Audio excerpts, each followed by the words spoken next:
কখনো খিদে পেটে বাজারে যাবেন না। খিদে পেটে বাজারে গেলে কি হয় জানেন? আপনি দেখবেন অনেক কিছু অযাচিত জিনিস যেগুলো আপনার তেমন প্রয়োজন না, তারপরেও আপনি কিনে নিয়ে চলে আসছেন।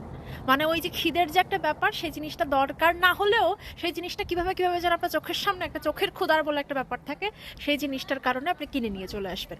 ঠিক তেমনি আপনি যখন কোনো রিলেশনশিপ থেকে ভেঙে চুরে বের হচ্ছেন, মানে সেই রিলেশনশিপটা ছেড়ে দিয়ে চলে আসছেন, বা কোনো কারণবশত হয়তো সেটা ওয়ার্কআউট করে নাই, তো ওই রিলেশন থেকে বের হয়ে আসার পরে কখনোই ওই অবস্থায় আরেকটা রিলেশনে জড়াবেন না।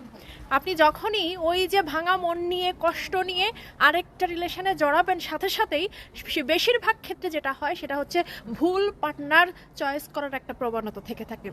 মানে আপনি ওই ভাঙা মন নিয়ে যখনই দেখবেন কেউ একটু সাপোর্ট দিচ্ছে, একটু ভালো কথা বলছে, তাকেই মনে হবে একে হয়তো আমি আঁকড়ে ধরে বাঁচতে পারবো, তখনই আপনি ভুল করেন। মোরাল অফ দ্য স্টোরি হচ্ছে যে কোনো ডিসিশন ভাঙাচোরা অবস্থায় নিতে হয় না। রয়ে সয়ে সেই সিচুয়েশন থেকে বের হয়ে নিয়ে তারপরে আরেকটা নতুন সম্পর্কে